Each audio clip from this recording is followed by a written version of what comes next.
Thank you for joining me on this episode of Centonomy Abundant Living. And we started out last week on this conversation of the holidays are around, what are some of the key things we'll be doing, and how can we be doing them, how can we plan to do them better? In case you're planning to start, in case you are budgeting or thinking about your family and friends, what are some of the things? And today, I have the pleasure of having our head of PR and communications. This is Tessie Omulo. Yes. Karibu. Thank you. And Tessie will be sharing with us a couple of tips or what she's learned, because she's a very big gifter. She knows how to get really, really cool things. We see it at least in the office. And Tessie, you know, it's Christmas time, or let me just say Christmas is coming, despite the rain and all that. And one of the things people do a lot is gifting people. I don't know whether the word is do a lot or think about doing.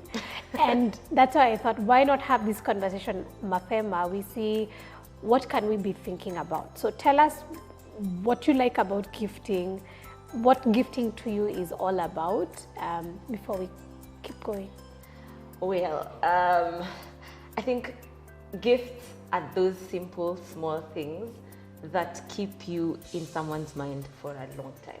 So that for me is usually just the element of I'm going to stay in your life for a long time, or staying relevant. Sometimes you want to stay relevant in people's lives, and then, you know, you feel like gifting would probably just bring that out in a perfect way. Yeah. So I love gifting because of that aspect.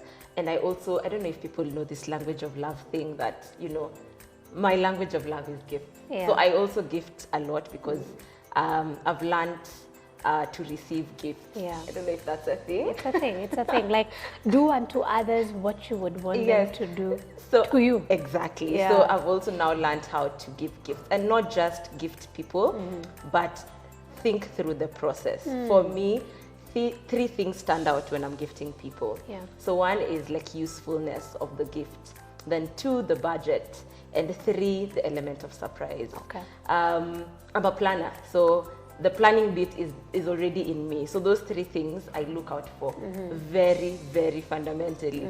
So in terms of usefulness, what do you think this thing will be of use to this person? Like, don't gift someone with something that they'll put under, you know, they'd be like, oh, okay, thanks. Let me tell you something. One time, I like cards. Yeah.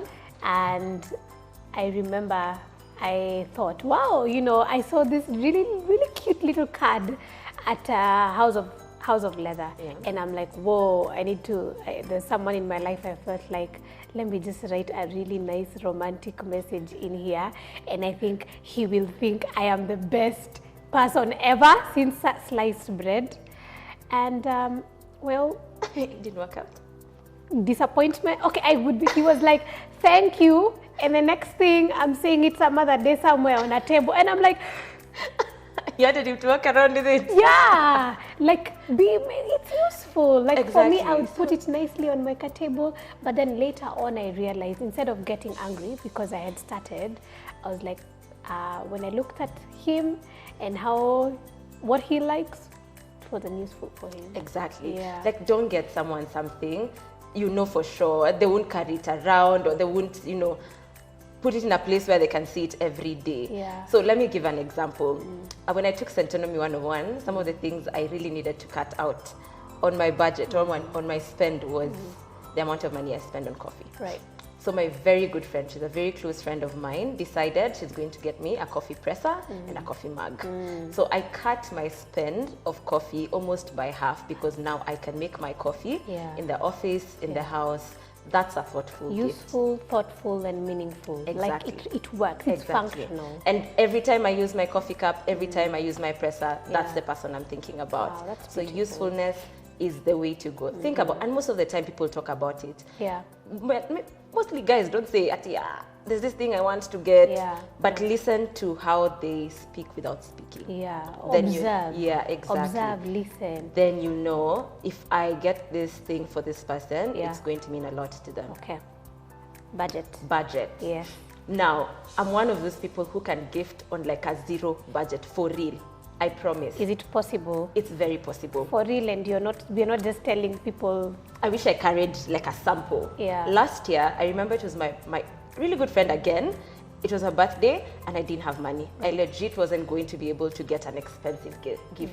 And guys, you don't have to always get an expensive gift. Yeah. So I thought, okay, what will leave that, amazing feeling when I give her that doesn't have to, have Break your a huge bank. price tag to it. Yeah. So I sat down. This is very funny. I sat down, got I have little envelopes, like little white envelopes, and I wrote very many notes and put them on the envelopes, different ones. So one envelope would say, read this when you're sad, or read this when you feel down, read this when you've achieved something. Yeah.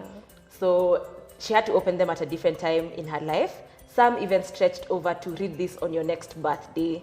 So I mapped them out on like a board, and I stacked the little envelopes and with the notes inside, and I wrapped the gifts and I delivered it. It was one of the things she was To like, date, you thought about. I promise you, I have bought her expensive gifts. That is her favorite gift. So useful, meaningful, and inexpensive. Yeah. It is possible. The people who actually, the inexpensive gift is a favorite. Yeah. You might go out of your way and get them, a ticket to, Paris, Bali. That's nice, that's Yeah, nice. yeah. But those Please, things please, that say... it's okay, my birthday is coming. Mine too. Yeah, so I'm okay. I love you forever. So, Low budget, yeah. but we Yeah. also like expensive Yeah, stuff. yeah.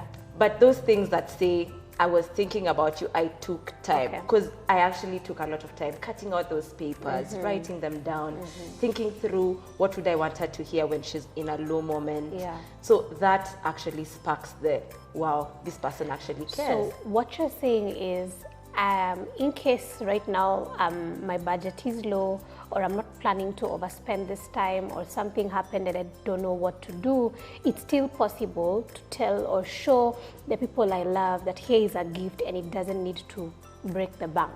Exactly. It's possible. Very possible. Fantastic. It's Finally, the third one. The third one, element of surprise. Guys, I don't know, the people who say I don't like surprises, Yeah. but there's that feeling of, oh, I did not expect this.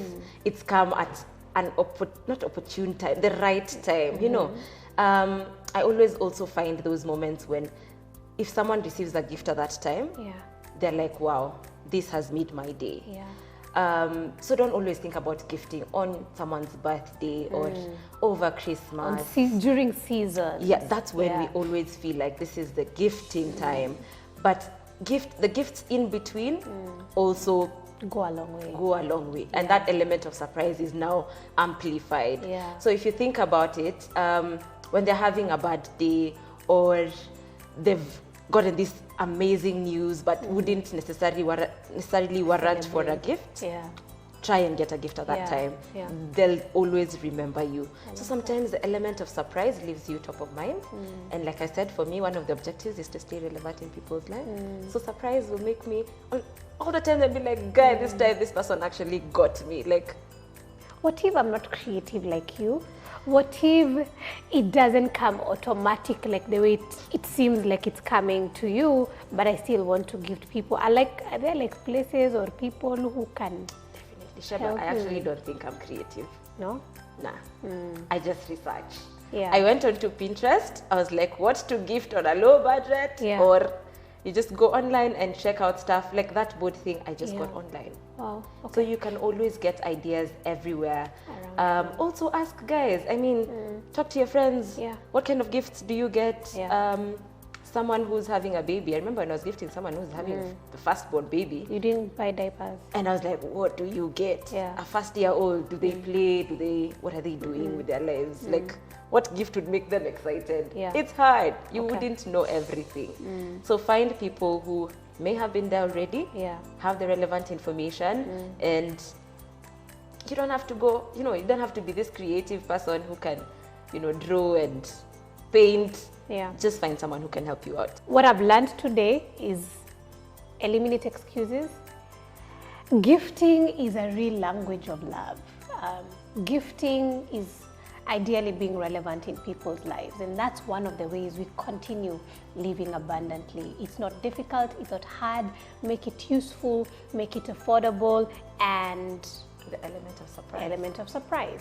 See you next week. Thank you, Tessie. Thank you for having me. This was amazing. Bye.